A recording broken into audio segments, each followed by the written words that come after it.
Welcome to the Coach Launch podcast. Today, we're chatting with an extraordinary guest, Justin Lund, who has navigated the tumultuous path of entrepreneurship with resilience and determination. Justin has built and exited several companies while facing challenges like addiction, recovery, and significant legal battles, which has left him at rock bottom, and is able to build up an extraordinary business. From these experiences, he's learned to help other founders break through the capacity ceiling to the point where hard work alone isn't enough and true freedom feels elusive. The focus on smart systems, mindset shifts, and effective delegation, he empowers entrepreneurs to build businesses that are not only profitable and sustainable, but also allow them to prioritize what truly matters. Let's discover how he makes a difference in what he does today. Welcome to the show, Justin. Okay. So the crazy part about that is my life was really hanging in the balance because I hadn't gone to court and I was going to get drug tested twice a week for the first year. And for the next 9 months, once a week. And it was all just under the hope that that plan was going to be good enough that when I got done with this whole process and truly appeared before the judge to answer for my arrests almost 2 years prior now, that it would be good enough. So every day I was like, I'm building this business. I'm working in this company. I'm trying to put my life and my family back together. And then trying to think if I'd had my third child yet. Like it was getting close. It was right about that time that I went to court and I was like, hopefully they don't take me away. I hadn't done drugs in 2 years and I'd build a business up into a 7-figure company. And as at any time, I just didn't know if that was going to be the end. And I had another, so it did work out for me. The plan did come together. I had that track record. So I'm clear. So you were built, your business was going, it was thriving. You were getting to that you were at that 7-figure stage, and all this is going on. So it's a lot to lose, right? It's a lot to lose. Yeah. Going like the idea of 3 to 5 years by, making silly mistakes. And like, I'm trying to, like, I couldn't even imagine, like, you got kids, you got a family, you got, your wife, and you're sitting in this, and like, it must have been pretty intense shift. Like when that happened, was. right? That lawyer going, like, dude. I was trying to exercise just a lot of faith, that if I continue to do what I know is right and I don't make the same stupid mistakes and I just keep building my marriage, building my family, building my business, doing the best that I can do. But there are moments, those dark night moments that you wake up in terror that, everything that I've been doing just could be gone and I might be behind bars for 5 years. So that's a good reminder hanging over your head to help motivate you. And I think I needed something like that because, like I said, I was a little too stubborn and hard-headed to sometimes see the signs. I didn't need to get arrested once. I had to get it twice. Come on. There's a message in there from the universe, God, or whatever, saying, get it together, man. Because here's the thing, you've got an extraordinary story and you've got a successful business. Tell me about some of the successes. I mean, we've just dived into the struggles. Tell me the success part of this so we can give our audience a context of what you do and how you help people. Yeah, that's great. I feel now at this stage, I've been able to be a part of building a few different businesses and been able to exit a couple of those and was able to take some time to really just spend a lot of time with my kids, raising them through their younger years. And now my youngest is almost 15 and my oldest is 23. So there was 12 years where I took them to school every single day. I was there when they got home every single day for 12 years. And just really, and we had 3 or 4 adventures every year where we would go for 2 weeks to a month to a different part of the world. And so I was really blessed to go from some of those beginning ugly stories to where we've been able to travel and the path that we've been on. And at this point, I I've had a lot of ups and downs throughout life, and I've been so stubborn to get these lessons learned that I just feel like I want to tell, if there's anybody in my shoes that's, they're 25, 30 years old and they're kind of dealing with any of those things that I did. Uh, Listen, if I can help you avoid some of the pains and just maybe you can climb a lot higher than I did by learning from this knucklehead what not to do. There's some things I did that you could emulate, and there's definitely some things you want to avoid.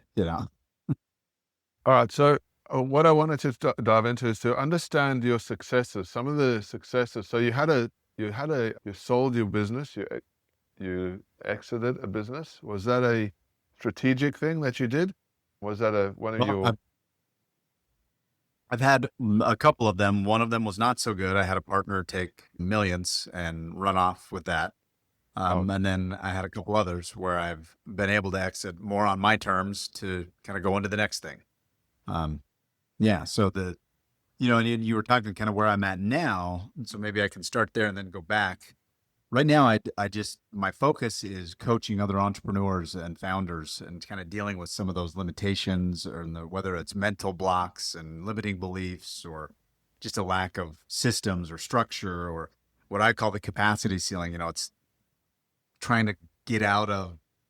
They start a business because of something they love to do. There's a passion there. And in order to scale beyond a certain level, you have to start gaining skills beyond that thing that you love to do. And that's usually where people start to really feel pressure as they grow. It's if they like to bake cookies and they're making cookies for people and that they're in the kitchen all the time, they're always happy and everything's great. But then when you start having to deal with human resources and taxes and profit and loss statements and balance sheets, it's like, it's not what I was signing up for. So that's part of that. And I kind of got into that a little bit on accident, but I mentioned a situation I had with a former partner that took quite a bit of tens of millions of dollars out of the company. And it took me 4.5 years of litigation because I was one of those guys that didn't want to grow beyond some of my capacities too. I just gave them all to somebody else, and somebody else took me to the cleaners, took advantage of me for everything.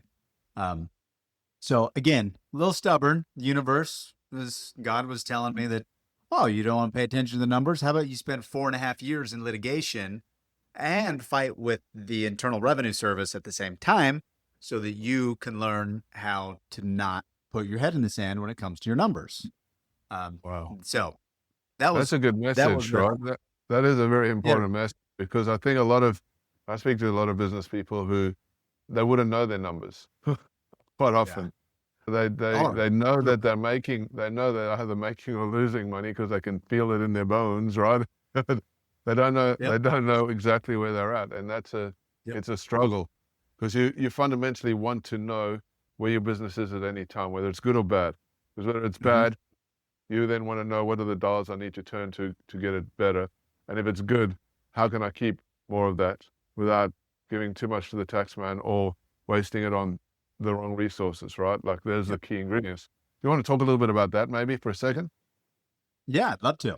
And that is, you're absolutely right. That's key to so many of us. And this is one of those common threads. Like you see these founders that can sometimes be a little bit overbearing, a little overwhelming, and, they get tied into things that leaves the other side unchecked, and unbalanced. And so if you can learn how to bring that imbalance into balance, you're going to just go further, faster, better. And numbers is often a common thread where people just, I think it has to do with the way the system's set up. You talk to an accountant, they're using, Latin terms, like a lawyer, right? You talk to a lawyer and they're always using Latin, and, really it's a different language that they speak to you in. And the same thing, there's some similarities with accountants. So they're talking about all these things that the entrepreneur that's just, again, if they're just baking cookies, they don't know what you're talking about. So, and I had a situation like this just yesterday looking at one of my tax returns. And it's like 47 pages, and I'm flipping through and I'm like, I felt it. I felt myself wanting to just be like, screw it. Just sign. It's not just, let's just get done with it. Move on. I'm like, no, this is me trying to jeopardize me again. Like I recognize this. I've been here before.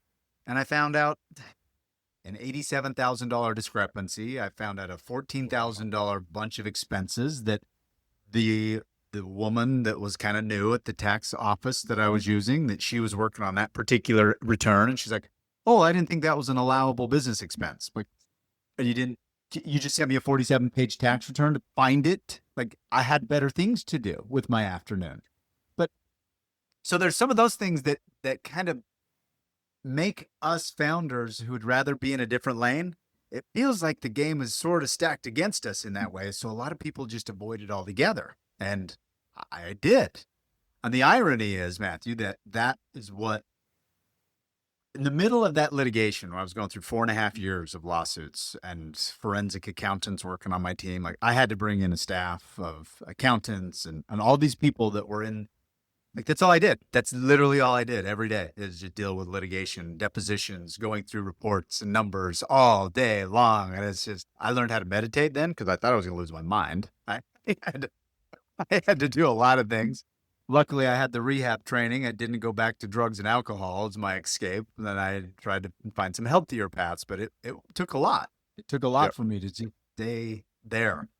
Yep. But the irony is, in the middle of that process, a friend of mine called and asked if we would help her set up a new company and run payroll for her twice a month. I was like, I guess. I asked some of our team, like, we could do that for her, couldn't we? And I just charge her whatever they're, they spent 2 hours this month, and I'd send her a bill for like a couple $100, whatever. Within a year, we had 50 clients because she told her friends, they all called, their friends called, and all these entrepreneurs that just wanted to go out and bake cookies or whatever their thing was, right? They wanted somebody to help them with that admin stuff. Right. And it's not that I was, again, that's the irony, is now I'm running a bookkeeping and payroll service company, and we give them a little bit of tax strategy advice. I'm like, how the hell did this happen? I went from the guy that can't even look at a report to, I got a company with 50 clients and we manage all their accounts receivable, payable, payroll, give them tax strategy. But my job in there was to really work with the founders on their mindset, and help them realize that just because the P&L is not something that you fully understand doesn't mean you just let it stay closed. Open it, and let's figure out how to create a custom report that actually works for you, like you said, so you can see what's not. You got to know where your money's leaking away. You got to know if your bookkeeper categorized the business expenses properly, or that was a $14,000 difference that I found on just the first pass yesterday. Like 5 of those in the year, and that's a difference between making money and losing money. That's a big amount of money, right? That's a lot of money. Yeah, I love that. Yeah. So I want to dive in. I love your passion in this. It's really because I want to, because we've got a limited time. I want to dive into a few other things here, because the one side of it is money, accounting, knowing your numbers, and from what you do as well, which I see in it, this is brilliant. Right, the other side of the coin is time, right? Time, because as founders, as entrepreneurs, time is probably the most valuable asset, right, that we have, and we get sometimes it's so frustrating, right? You're like only 24 hours in the day, like, and you're trying to maximize as much of that time, and you got so many things going on, and administration tasks, they can be really time consuming, and they can, like, if not managed and monitored and kept on track, systems like, content or just doing basic administration. I know you do administration as well as part of the process, right? And time is a huge thing. And people, I find, entrepreneurs have a very hard time giving away their time to other people, letting other people manage their stuff, because they don't think that they can do it, that other people can do it as good as them. And so they want to hold on to these things all the time. Yeah. Can you talk to me a little bit about that? Because you're obviously helping people with systems, and this is a key part of what you're doing, is helping people break away and maybe hand over some of those things that they're doing that's driving them nuts. Yep. Is that correct? Yep. Yes. I mean, you're talking all my language here, because you're going to give me, so when you need me to shut up, just give me a signal, because I could keep going and going. I do love this stuff because it is so true, Matthew, that the founders, the entrepreneurs, so we start building what we're building, and we have to wear all the hats because it's just us or one or two of us. There's not a big team if we're bootstrapping, especially. So we get used to that. And there's a bit of a not unlike Instagram Reels or something where it's just dopamine hit after dopamine. When everybody has to come to you and you're the one that has all the answers, make no mistake, there's a dopamine release that's taking place in your brain. Yeah. So you kind of get hooked on this, but then you start to hate it because as things grow and your ceiling, you start getting closer to that ceiling, you're like, oh, everything's going through me. So the first part of the process that I like to get into with people that are willing, that see this as a potential problem, like, hey, I'm up against the wall here. I don't know where to go. Let's start looking at where your time does go. And a lot of entrepreneurs, because of their passion, their problem-solving capabilities, they think that they get romantic about how to solve the problem. Like, I just got to bring somebody in, and they start to visualize this unicorn, this operator that they're going to get. That's going to, they'll be the operator, and I'll be the visionary, and it'll be great. And so they hire out of. They'll often go to a COO kind of a level. So here you got a business, maybe they're only doing $700,000 a year, and they bring in a $175,000 employee. Massive mistake. It's just going to drain all the profits that were there and take them out of the company. So 6 months later, when they fire them or they quit, it's like, see, that guy didn't work. It's all back on me now. Dopamine can return, like back to the cycles. So if I can get them to take a look at where their time's going and then start to, I'm thinking of one of my clients recently that she had a hard time letting go of this. She was like what you described. But she had a real, what I'd say, like a bleeding heart for all of her employees. She couldn't lay them off. She couldn't fire them. The families relied on her. Like, but you're doing their jobs. What unlocked it for her is when she figured out that her time based on the revenue of the company was worth around $400 an hour.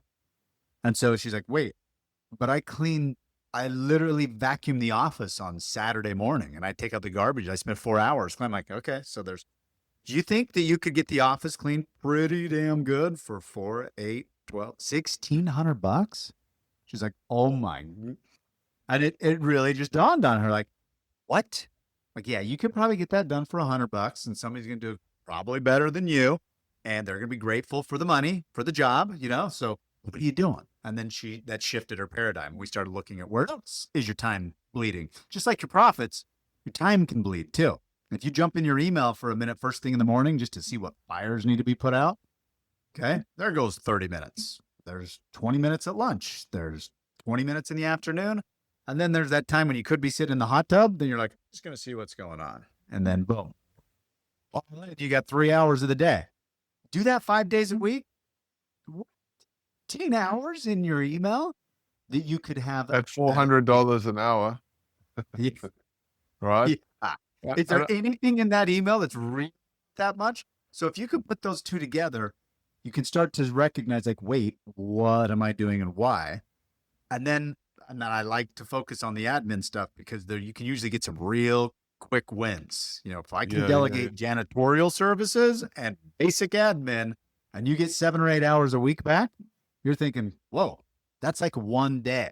You gave me 8 days a week. Everybody else only has 7. This is cool. I'm fixating on the $400 an hour. Like, if you tell me that's a lot of money. And I love that context because that's the thing that changed my life, right? In a huge way. And I can't remember exactly the moment I heard it, but somebody was talking about how important your time, how much value do you put on your time? And you just hit the nail on the head there. Like, you were actually able to show with numbers how much that lady's time is worth at $400 an hour, right? Now, two things are at play here. First of all, people don't charge themselves out at that price. Oftentimes, they charge themselves out and they should be charging themselves at 100% on that, right? Mm-hmm. Which they're afraid of doing. Yep. So if it's costing your business at $400 an hour, you should be charging $800 or $1,000 an hour. Like, that's how much your time is worth, right? Yeah. So ultimately, that's the value of your time. And when I learned that, my world changed because I value myself at least $1,000 an hour. Like, when I first started, and it was $1,000 an hour. Like, that's how much. So if I'm on Facebook doing a scroll and I catch myself for 20 minutes or an hour doing that thing, I'm like, holy crap! I've just cost myself $1,000. Right? Don't do that. Don't do that. In the mornings, right? Don't go looking at your emails. I love Marie Farlow just did a post and she's talking about the thing that's made her millions in her journey, and I so get this, is that you don't consume until you've created.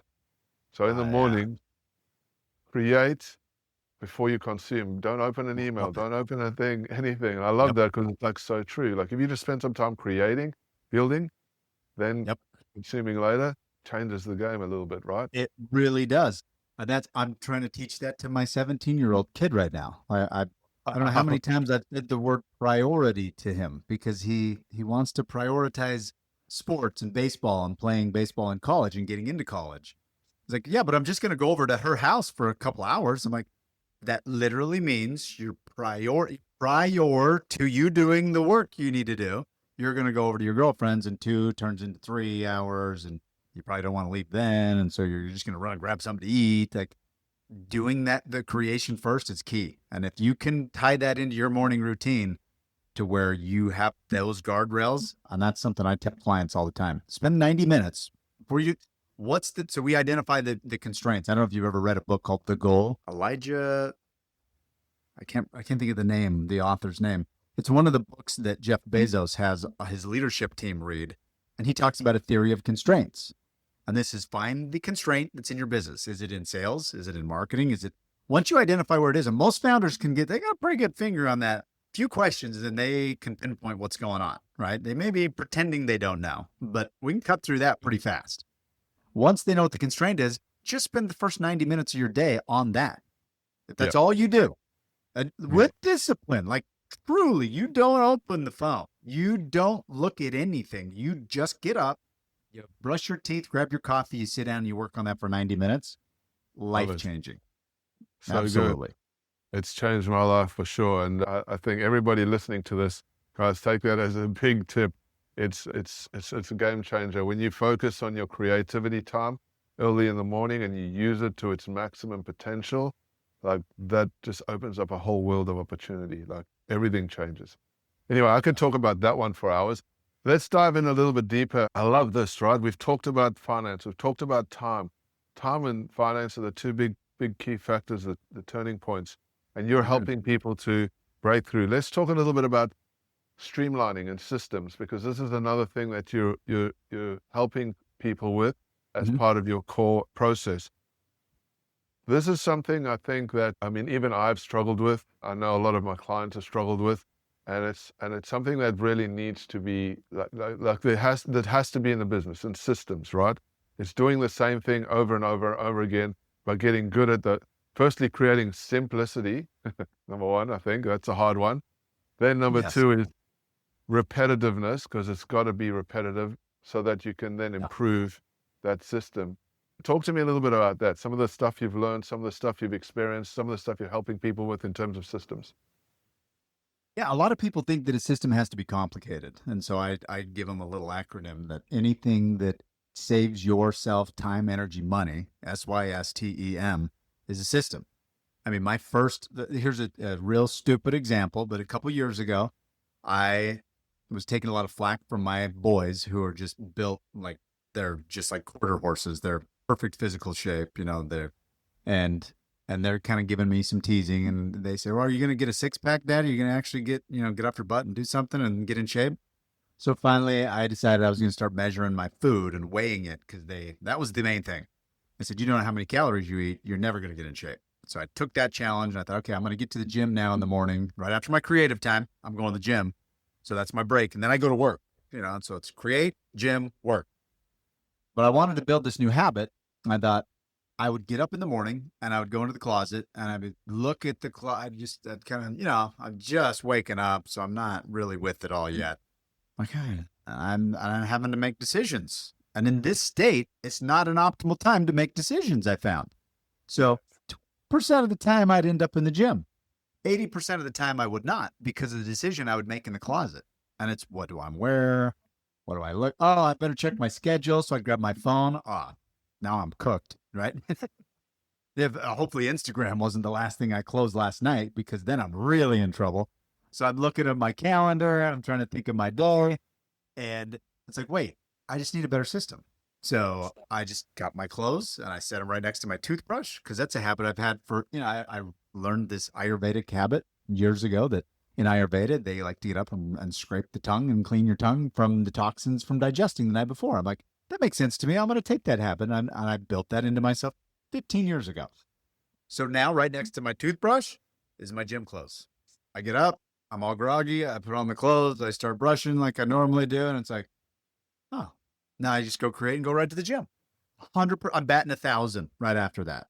So anything that saved, because I didn't have to stop and decide, what am I wearing? What am I doing? What do I got next today? And it's just a simple system. So that's a basic principle and a basic example of it. But that's where we start. It doesn't need to be complicated. Like you said, simplicity is the key. How can we keep it as simple as possible to get a repeatable result? And now I'm thinking of another client, a woman that. What I would like to know is, tell me a situation, show me an example, explain to me an example of exactly how you've helped people with building their systems and creating systems. Okay. So there's some methods, and ChatGPT makes this light years easier than it used to be 5 years ago. I mean, oh my gosh, so simple. Can I give you another personal example? Yes. Again, part of this journey was meal prep. So at the beginning of this year, I realized if I'm going to keep this fitness journey going, I have to pack my lunch. I need to know what I'm eating. And so, I kept getting more and more serious. I hated preparing the meals. Like, it was pissing me off. I'd spend an hour and a half, 2 hours until I realized, what am I doing? I'm getting all worked up. I'm angry. My back hurts. I feel stressed. I'm like, man, I don't belong in the kitchen. It's not my sweet spot. So this is how I build the system, right? I grab my phone. I grab tripod. I keep this with me in my bag everywhere I go. If I'm in a hotel, I can create a playbook and create a system with those two things. I set it up. I go back to making my meal prep and I talk through what I'm doing out loud. I get a transcript. I go to ChatGPT. I make a playbook for how to do the meal prep that I'm doing. I go on Facebook and I put an ad out for a helper to come into my house 2 or 3 days a week, 2 or 3 hours at a time to do meal prep. Cost me nominal, and I don't touch it. And here's all my food for the day. Wow. Love it. That is so good. So now I know I'm eating 2,200 calories. I know I'm getting 210 grams of protein. I get 70 grams of carbs. Like, it's a machine that I don't even have to think about. Again, decisions, gone. I don't think about it. I just open the box and I eat what's there. How many hours was it taking you to do the meal prep yourself, or if you did it yourself? About an hour and a half a day, sometimes more. So about $1,500. Back to numbers. I like to keep in mind $480 because working full time, $480 is $1 million a year. It's like, I don't want to get out of bed for less than that. You know what I mean? Like that's kind of a baseline. So yes, when I looked at that, that's part of why it was pissing me off, Matthew, because I'm getting, literally my back would hurt and I'd get angry and the kids would walk in and I'd snap and I'd be like, I'm meal prepping, and like, what's wrong here? This is not good. And now here's what's cool. Somebody comes over, does the meal prep. And then I realize the floors could use a little hey, would you mind just adding to the playbook to mop the floor every Thursday when you come? She's like, sure. Yeah, that's no big deal. I'm like, oh, and the guest bathroom, could you just maybe tidy that up before you leave? And then grab groceries on your way in. So now it's expanded and it's becoming even more convenient. It's not very much money to get a huge return. And in relation to where, my macros and diet have never been more dialed. I'm happy about it. And I'm feeling like in the best shape of my life at 46. And it's like my house is in better shape too, because I don't, So good. I love that. And that's a simple analogy of, that's a simple analogy of creating a system, right? Yes. And I would say if there's anybody listening out here, Matthew, that I have a number of playbooks that I have, and I have one called Recording and Routing, which is the genesis of what I just described to you. And so if anybody wants to know, how did you turn that into a process? I literally turned that into pieces of paper and then Google Docs. I shared the docs with the gal that came over, and that was it. But I had the videos that I recorded. So I said, watch these, read this. Let me know if you have any questions. An hour later, she's like, seems pretty straightforward. I'm like, okay, have that. No, here is that just translatable into business, right? So if you want to do a system, you do it once yourself, record it, get GPT to Yeah. create you the playbook, and Yep. you put it in an SOP, right? The operating process. Right. And you can build out a whole series of operating processes like that super quick. That's how powerful AI has made it for us, right? Absolutely. And That's like I a, was saying, if there's anybody that wants, like I have this in a playbook that I use, that my whole team uses, that I give to my clients, just come find me on Instagram and DM me the word record and I'll send it to you. It's just a Google Doc, but it walks you through how to do what I just described so that you can get an output that is consistent, where there's a structure to it, there's a format.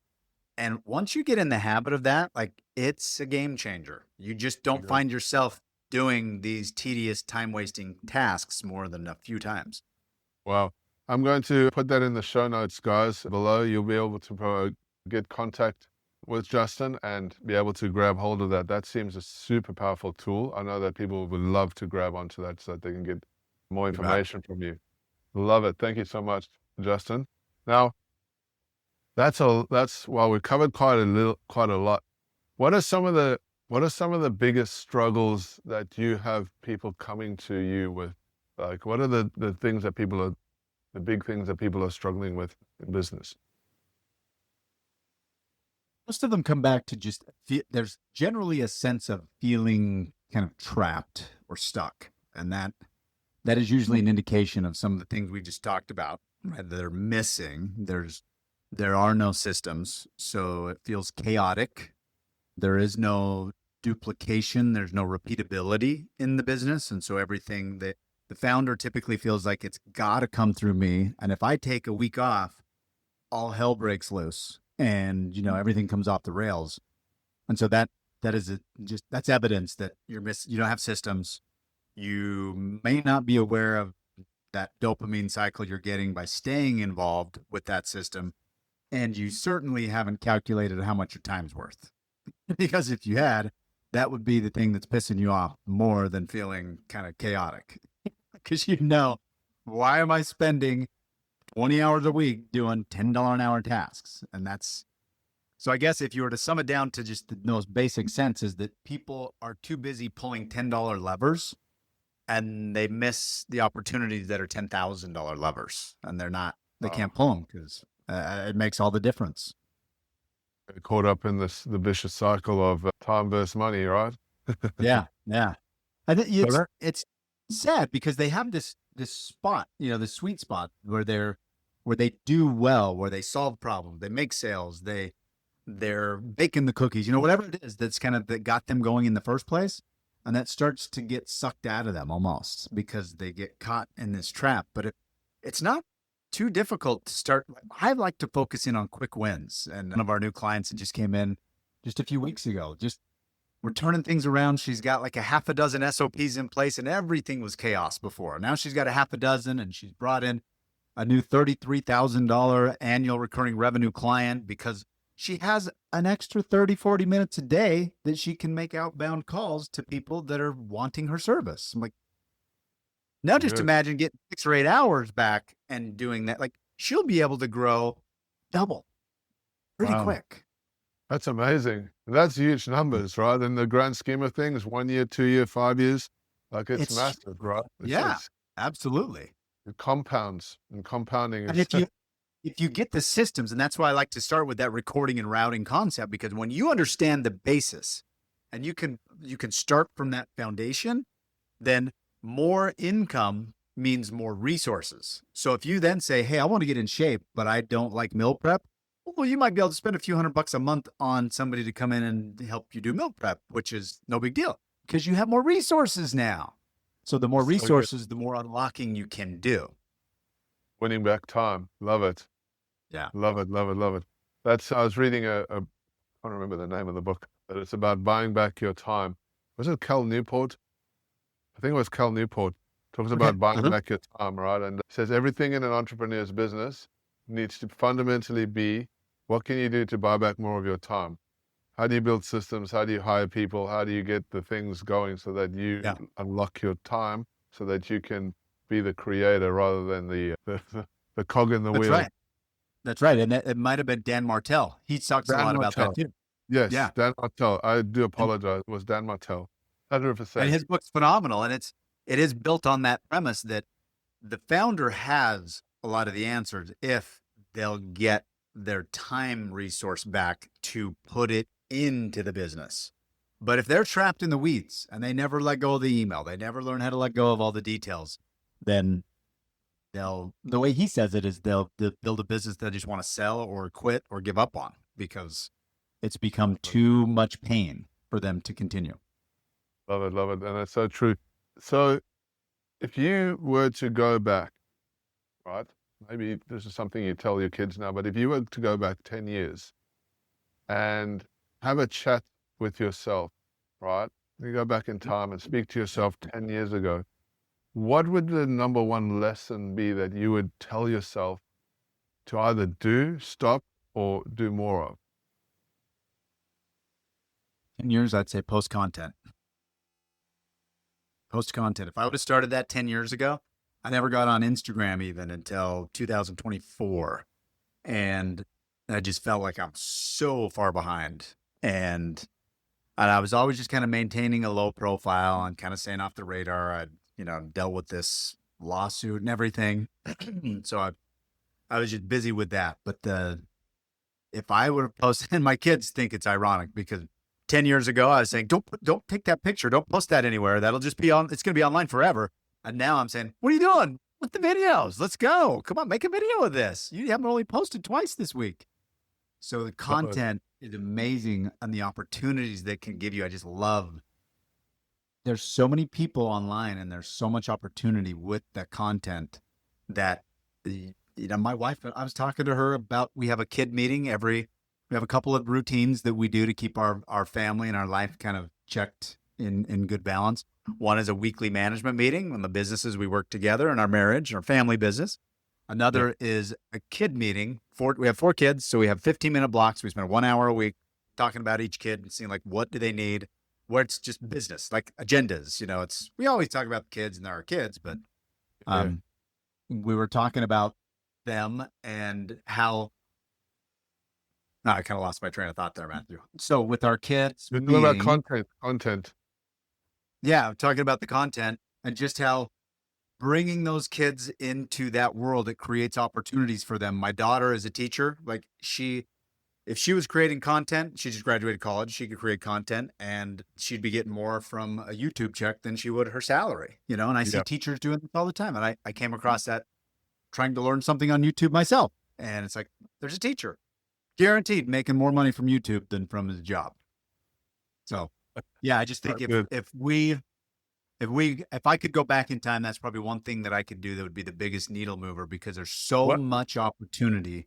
And that's what I was mentioning about my wife is us even talking through the issues with our kids. I said, hon, we should honestly put the tripod up and just film this because there are people going through the same stuff that we are right now that are trying to figure out how to maintain a connection with their adult children, how to get their younger children and help them be successful. Like, this is good stuff. And she's like, oh yeah, the kids would love that. I'm like, that's always where we go on what other people are going to think. But nevertheless, there's a market for that. And I think if I would have been doing that years ago, I could have been a little faster to helping a lot more people, Good. I did. So interesting you say that. Now, first of all, I want to take a little bit of a step back. What was it that's prevented you, do you think, from being so all in on content? And you mentioned that you spoke to your kids saying, don't post that, don't create content. Like, what was the thing? What was the barrier?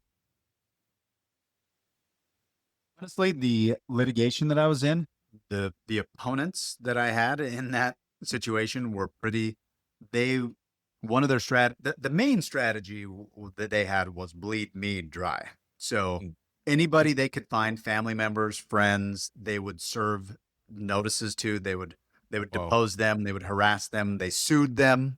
I'd get the cases thrown out, but it cost me 20 grand and a diversion for 30 days to focus on that silly case. So because of that, there was a bit of concern that I had that I just Right. didn't want those people around my family. So we tried to maintain a low profile for those years. And that was probably the main concern that I had then. And now there was another guy, a friend of mine who's kind of a goal setting guru, and he speaks for Fortune 500 companies, does a lot of trainings and things. And he had a picture. Then he would always complain about this because he went to Woodstock, and there's a picture of him not looking as his peak state, and he couldn't get that picture to go away. And he would always complain about that damn picture from Woodstock just haunts him. And that was early, this was like before Instagram, Facebook was new, and that's kind of where I built that careful what you post. But now Wow. there's so much content. Like, it's just people, it's an authenticity filter now. People see it, and I see my son's age, like the 17, 15-year-old kids, they can spot a phony in a fraction of a second, and they just flip with their thumb. It's just flip, flip, flip. Oh, there's somebody real. I'm going to look into that for a minute. It's Yeah, amazing. yeah. That's so good that you say that. First, I want to dive a little bit back. There's so much stuff we can get into. But so there was a kind of a legal concern about it, and somebody had. I love that one picture, right? The one picture, the way I look at it, and I can relate to that. You just got to own it, right? It's part of your story. Like you That's right. started your storytelling about the raw stuff, right? It's like it's Yeah. real. We have lives that we have lived. We've done Yeah. things in the past, maybe not so Mhm. good, not so bad, but if you own it, it's so much, I think, anyway, I think it's just better just to own it. So yeah, some point in my life, I was a crazy dude that did this crazy stuff Mhm. and, I've changed. Yep. Look where I am now. Yeah. It's a big You're difference. absolutely right. Having kids that are now a little older, I that was another concern, I think, that I didn't really want to say. I thought if I started telling some version of a story, people would ask me about the other parts of it, and then my Yeah, kids would be yeah. like, "Wait, what?" And so there was a lot of things when I decided to go all in with content, and I did make that decision. I'm going to own it all. I'm going to lead with the ugly stuff so that it's just out of the way, and then I'll Yeah. never be worried about talking about it. And some of my kids were Wow. like, "Wait, you did what? What?" Yeah, yeah, Some of yeah. those things they had no idea because it wasn't something we just openly discussed. But now we do. And that can be argued whether that was right or wrong. My idea was I know I made choices in my life based on what I saw some of my family members do. And I thought, well, if they did it, then I should probably do it too. And it just Mm. felt like the natural path. And I never wanted my kids to follow that path because, well, dad did. So I kind of got them through some of the malleable younger ages. And again, I'm sure there's plenty of people out there that would say, well, that was a stupid move. You should have let them learn from your experience. But, whatever. I am what I am. And What now I they, what I what I wow. think for us entrepreneur or any parent out there, I think you got to just do the best you can with what you've got, right? Yep. Learn, educate yourself, and just the for me, just showing up, right? Just showing up, Yeah. being that best version of yourself, so that they can see, hey, dad, hey, mom, they're doing this amazing thing, like they're showing up and they're trying to help people. Like that's the Yeah. thing, right? And if you That's right. keep consistently doing that, my best friend, his brother has a multi-million-dollar business, and they do crazy numbers in the retreat space. And he's been super wealthy, but spent a lot of his time not showing up for his kids, and Mm. it's impacted him now in his journey. And he Uh, says to me, Matthew, I really love the way that you have your daughter so close to your heart, so close to you in everything that you do, because she's absorbing all of that. And he has a great thing. I don't say this to brag or boast or anything. I just say this because I'm super proud that today my daughter, she saw one of my books sitting on the table, and she's asked me about this before.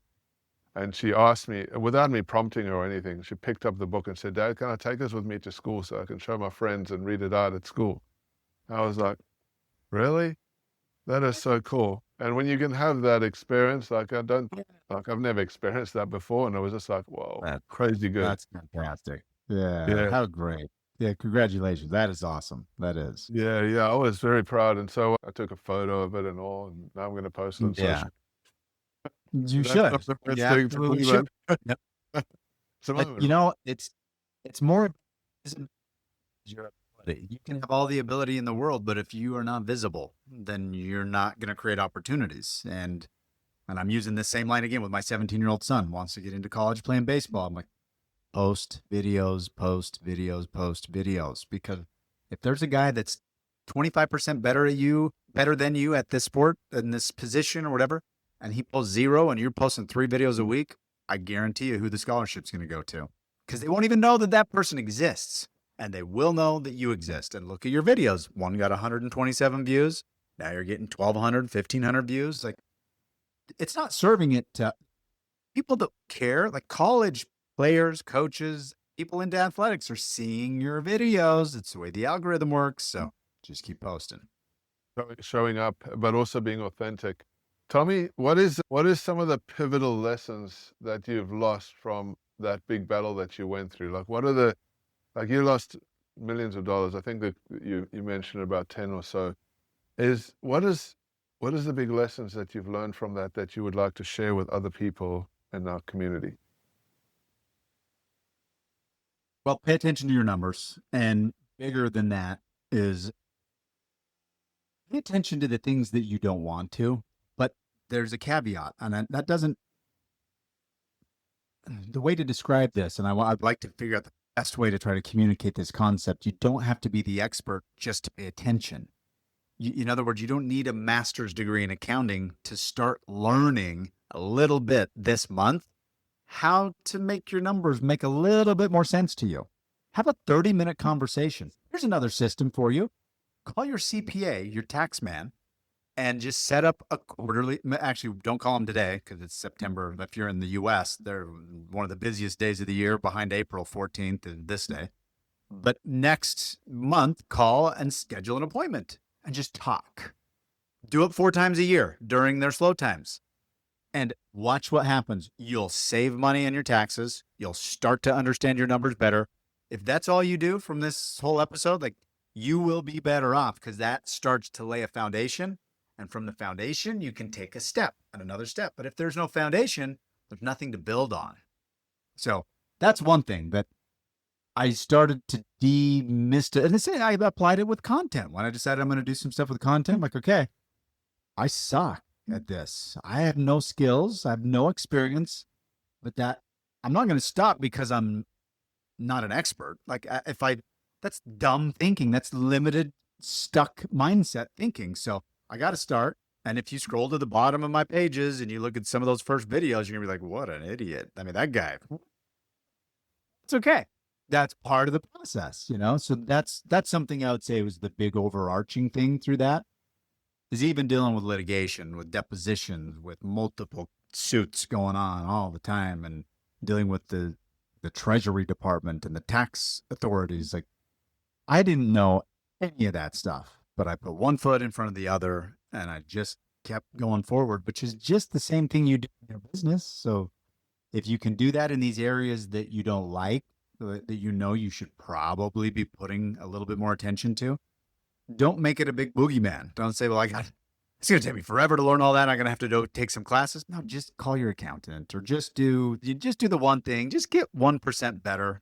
That's one of the main lessons that I took, is just put a foot in front of the other foot. It's a good mindset strategy to have, right? You've got to be committed. You've got to be focused. You've got to be persistent. You've got to be resilient. It's not like maybe you have to do this, or kinda, shoulda, woulda, it's sort of, if you want to be in the 1% game, you have to. You just have to.